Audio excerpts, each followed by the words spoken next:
Hi, fourth grade. It's Mrs. Klein again. We are going to continue with There's a Boy in the Girl's Bathroom by Louis Sachar and published by Scholastic Incorporated.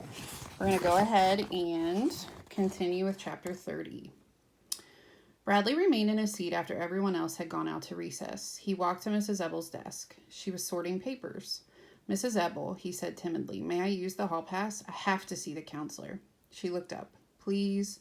Normally, Mrs. Ebble would never allow Bradley Chalkers loose in the halls, but something about the way he asked must have changed her mind. All right, Bradley, she said, then caught herself. But if you're bad, you'll never be allowed in the halls of this school again. Thank you. He took the hall pass off the hook behind her desk and headed out the door. You're welcome, Mrs. Ebble said to herself. He knocked on the door to Carla's office. How nice to see you today, Bradley, she greeted him. I appreciate your coming to see me. He shook her hand. Then they sat around the round table. She was wearing the shirt with the squiggles on it. It was the one she wore the first time he saw her. He liked it, but not as much as the one with the mice.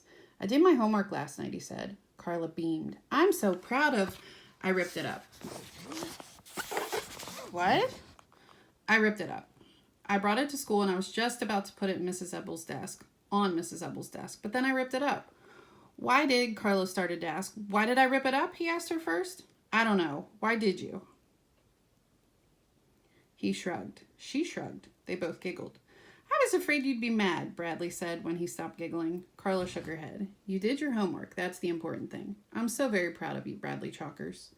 I'm going to do all my homework from now on, he promised. That's wonderful. But what if I keep ripping it up, he asked. Why would you want to do that? I don't know. I didn't think I wanted to rip it up today. The main thing is that you did it, and you learned some things by doing it, didn't you? What of means, said Bradley. What of means? Carla repeated. Time, said Bradley. She stared at him, baffled. Oh, right, she said as it all suddenly connected for her. Okay, so even though you ripped up your homework, you still...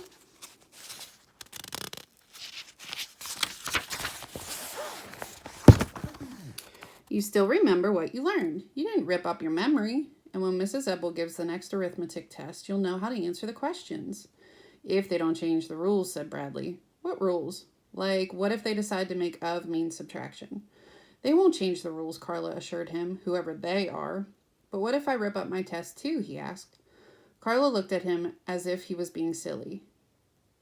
Has Mrs. Ebble given you any homework for tomorrow, she asked.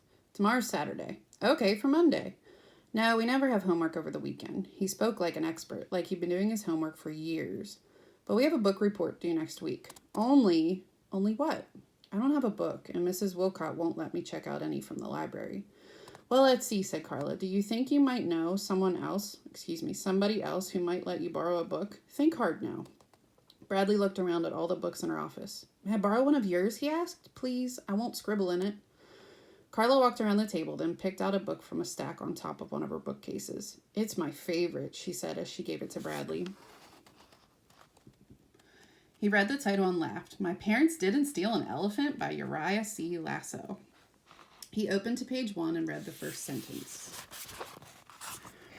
I hate tomato juice. He thought that was a funny sentence to start a book. He continued reading. Every morning, Aunt Ruth gives me a glass of tomato juice, and every morning I tell her I hate it. Fine, Dumpling, she always says. Don't drink it. She calls me Dumpling. Uncle Boris calls me Cornflake. They're crazy. One of these days, I'm afraid they're going to try to eat me. He glanced up at Carla, then returned to the book.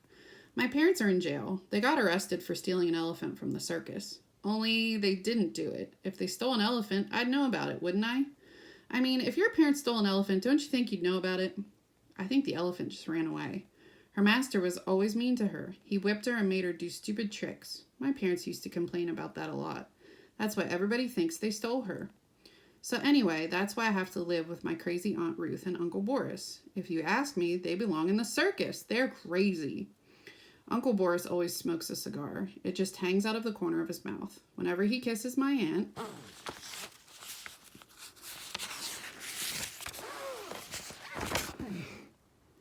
He swings the cigar out of the way with his tongue and kisses her out of the side of his mouth. I bet you think Aunt Ruth doesn't like it when he kisses her that way. Wrong. She always laughs when he does it. Sometimes she smokes a cigar too. I told you they were crazy. Look, he even smokes a cigar while he's drinking tomato juice. The bell rang. Bradley was amazed by how quickly the time had passed. Do you want to have lunch together again? He asked. I'm sorry, I'm having lunch with the president of the school board, said Carla. I'd much rather eat lunch with you. He didn't mind too much. At least he had her book to read. They shook hands, then he walked back to class. He placed the hall pass back on the hook and took his seat. He knew he'd write a good book report because he had such a good book to read. I just hope I don't rip it up.